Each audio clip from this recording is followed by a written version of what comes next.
kita sering membandingkan gini, Ustaz, saya ini loh sudah taubat, saya ini loh sudah nggak riba lagi, tapi kenapa loh masalah saya belum selesai?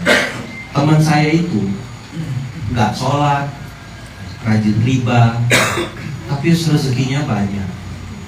Pertama yang saya mau sampaikan sore hari ini, nomor 1, rezeki apa? Rezeki itu nggak ada hubungan sama ketaatan. Apa? Allah ngasih rezeki itu bisa pakai Rahman, bisa pakai Rahim. Rahmannya Allah itu bisa kasih ke orang kafir sekalipun. Dia, mohon maaf ya, yang sewa telanjang, nggak nutup aurat, itu tetap dikasih rezeki sama Allah. Karena rezeki itu dimensinya bukan hanya manusia, tapi binatang. Contoh binatang apa? Nah, babi, gitu. Itu dikasih rezeki sama Allah. Jadi kalau jenengan menilai taubat, amal soleh dengan rezeki, itu nggak nyambung. Karena rezeki itu sakersane Gusti, dia kasih kepada hamba yang dia kehendaki. Karena konversi kita rezeki itu adalah duit, proyek, ya kan, utang lunas, maka kita lupa sama nafas, mata, telinga, jantung, paru-paru, ginjal. Kalau lagi kurang duit, jual aja ginjal 1,5 M loh, itu lumayan. Ada yang mau jual nggak? Di sini saya bantu jualin. Second nggak apa-apa, second 1,5 M mbak, untuk modal buka usaha. Nggak mau?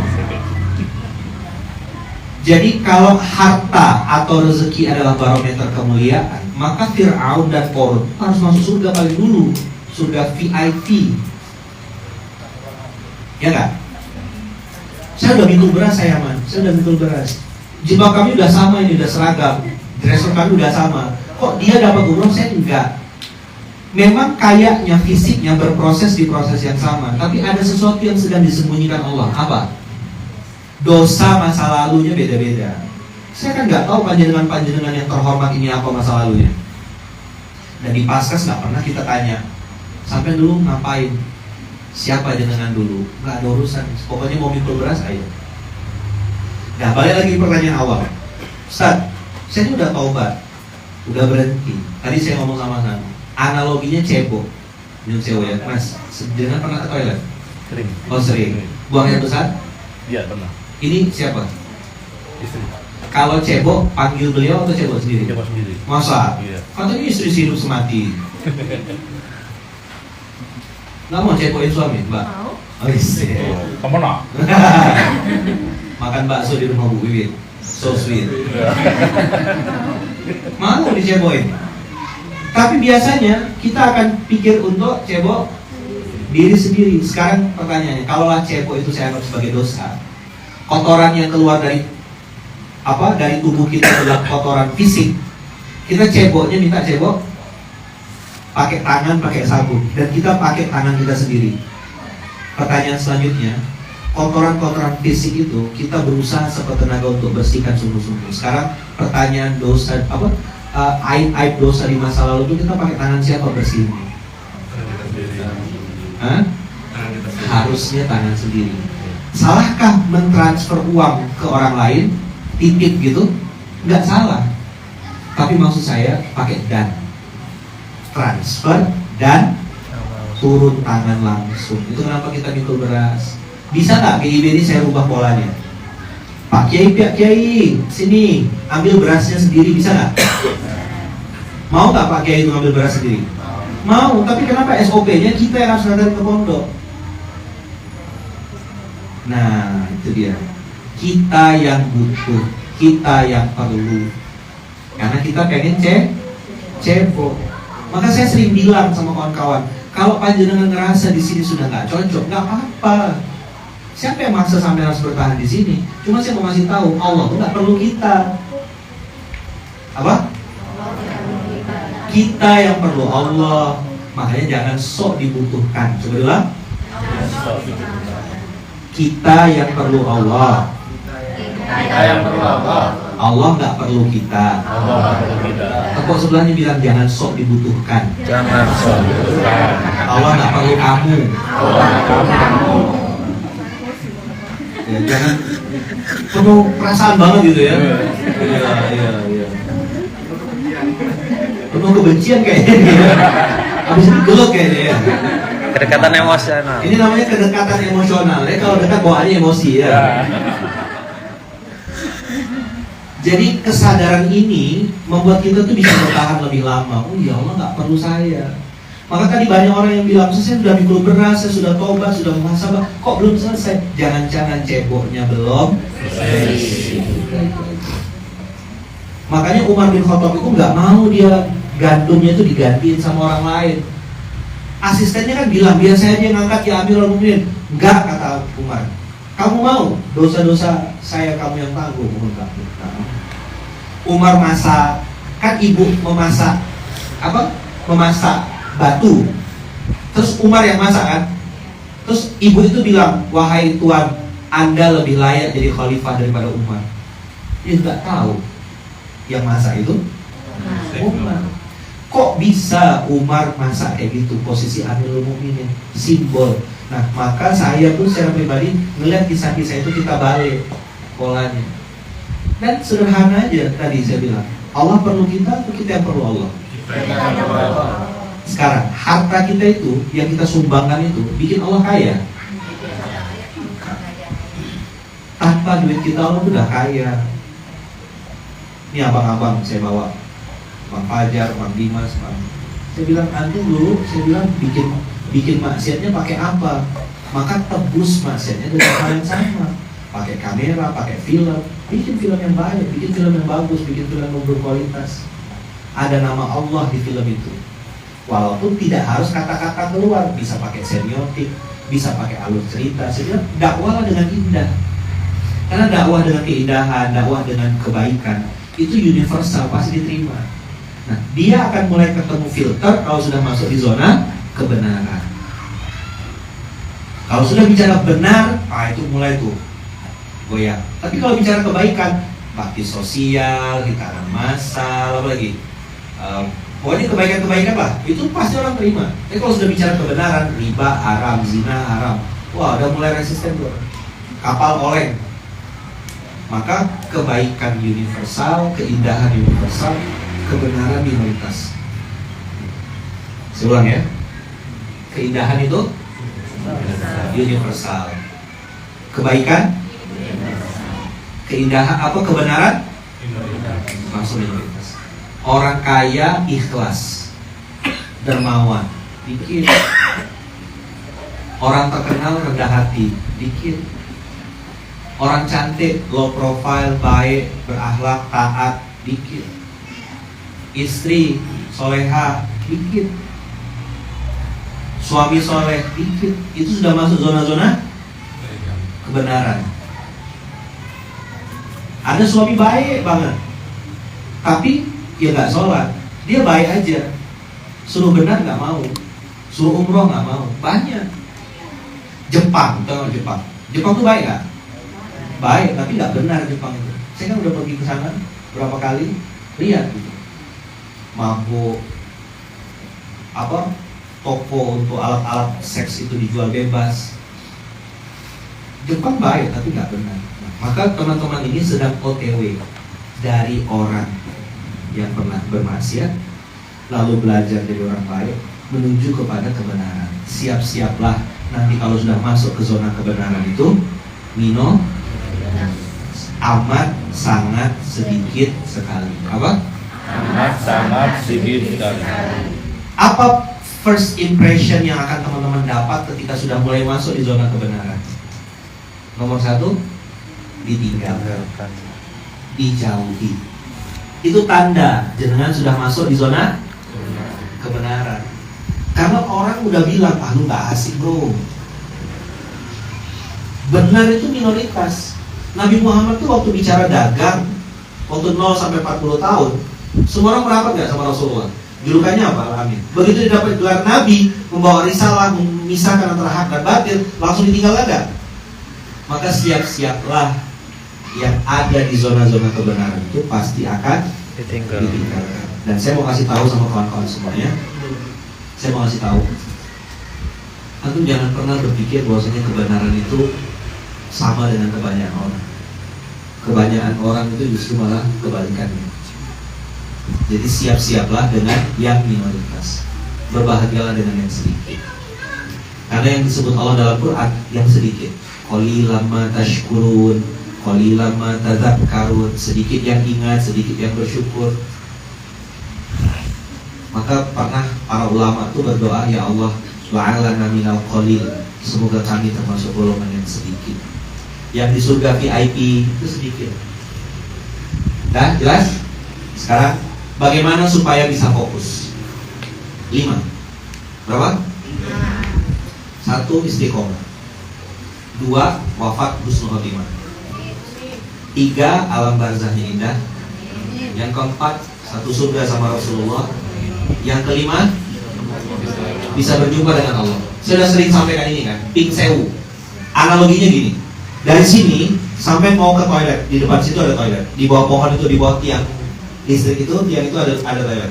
Dari sini tuh ada tape, ada pisang, ada semangka, ada pisang, terus sampai sana tuh ada durian, ada apa lagi ke sana. Tapi otak jenengan tuh fokusnya toilet, kencing. Kira-kira tertarik nggak sama tawaran-tawaran ini? Kenapa? Fokusnya kebelet. Tapi pasca kebelet balik lagi nggak? Balik. Itu kalau dunia. Maka orang kalau sudah menentukan 5 tujuan hidup, istiqomah di jalur kebenaran, wafat husnul khotimah, alam barzahnya indah, satu surga sama Rasulullah, dan bisa berjumpa sama Allah. Apapun tawaran-tawaran yang kira-kira nggak penting dan nggak bisa menghasilkan itu, sampai pasti akan lewati. Ketika ada tawaran-tawaran, oh ini nggak bisa bikin saya istiqomah, ini nggak bisa bikin saya satu surga sama Rasulullah, langsung di skip. Nyambung nggak sampai ini? Jadi kenapa orang itu suka galau, mudah terombang-ambing sini ke bawah, nggak punya tujuan hidup, nggak punya titik fokus, kebeletlah ke surganya Allah, kebeletlah husnul khotimah. Yang dalam waktu dekat nampak depan mata kematian. Makanya saya tuh siapin kain kafan, kain ihram saya tuh saya tumpuk-tumpuk udah disiapin, cuci sudah di laundry, pesan sama bunda, nanti kalau meninggal pakai kain itu aja. Kematian itu depan mata, depan mata. Dan saya kalau udah safar kayak gini, udah salaman sama bunda tuh udah kayak pisah gitu. Doain aja, jaga anak-anak. Karena nggak tahu pertemuan terakhir, bisa jadi turbulens jatuh pesawat, bisa jadi mobil, nggak tahu, tidak pernah tahu. Maka saya selalu menganggap pertemuan itu pertemuan terakhir. Maka jadi istri yang baik, mumpung masih hidup ada kesempatan. Sampai jangan berpikir mau poliganti gitu, udah syukuri yang ada. Jadi suami yang baik. Apalagi mau lihat apa rumput-rumput sebelah ada, sama aja. Itu godaan setan. Suami taat sama Allah, cari rezeki halal. Istri tadi saya bilang gelar sejadah yang sering, doain suamimu. Karena salah satu doa yang mustajab itu doa istri kepada suami. Cuma karena istri ini digoda sama iblis, mulutnya tuh loh, CSE. Tahu SE? Si cangkem elek. Apa penyakitnya perempuan? Si cangkem elek, bagus pakai masker gitu. Ngomong yang baik-baik, doain yang baik-baik suamimu. Ya Allah, mudah-mudahan suamiku kaya raya ya Allah, triliun-triliun duitnya ya Allah, nggak bisa miliar-miliar, triliunan ya Allah. Nah nanti dibeliin emas segini. Tapi dasar si cangkem elek. Enggak usah, saya nggak mau doain suami saya kaya, kalau kaya dia selingkuh. Goblok kok dipelihara. Pluto namanya itu. Polos lubur, tolol. Ngapain kau doain suamimu selingkuh? Belum kejadian itu udah didoain selingkuh. Kau yang sering doakan. Bukan di sini ya, perempuan di Samudra Pasir.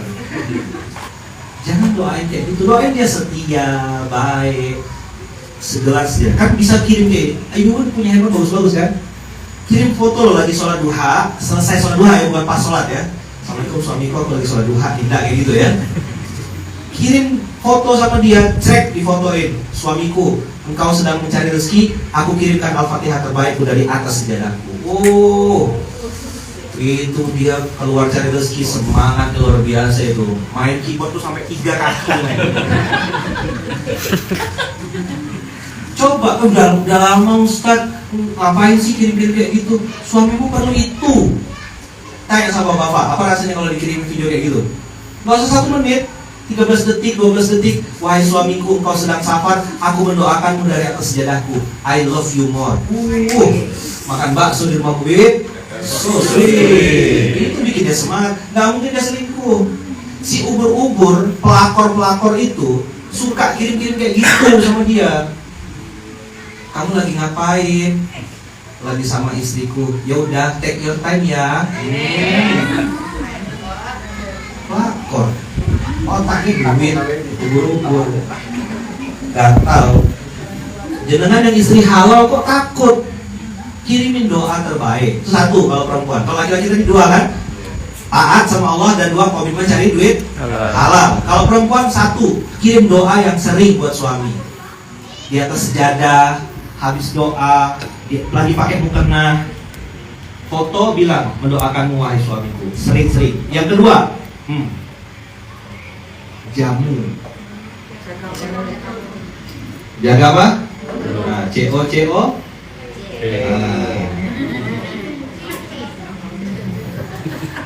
Jaga itu aja. Untungnya hak talak itu Allah letakkan di laki-laki.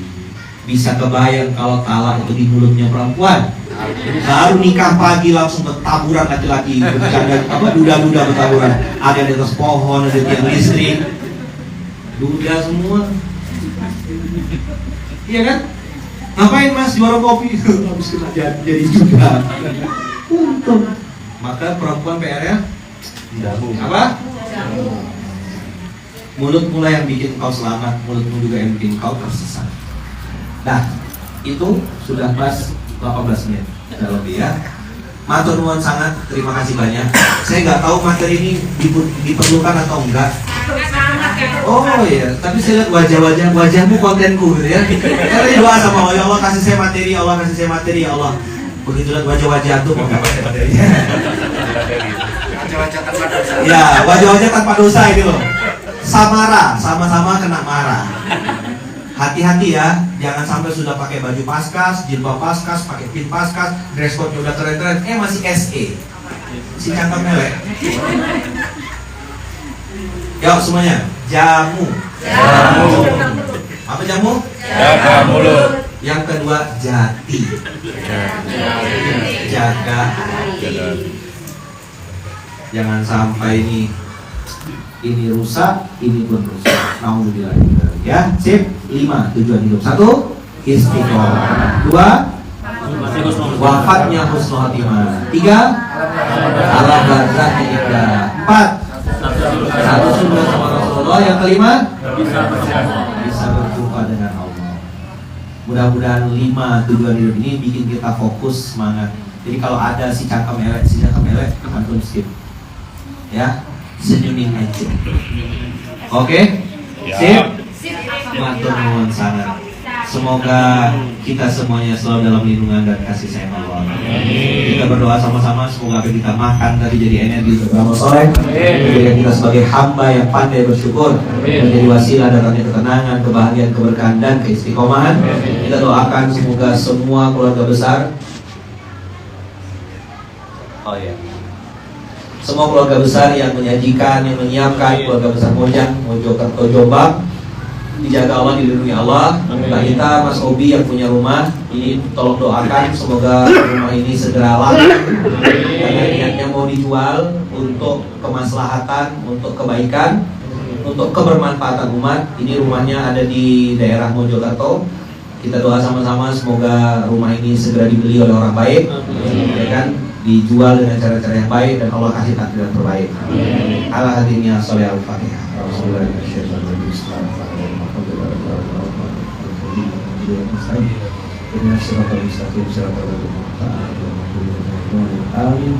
Alhamdulillahilladzi at'amana wa saqana wa ja'alna minal muslimin. Subhanakallahumma wa bihamdika asyhadu an la ilaha illa anta astaghfiruka wa atubu ilaik.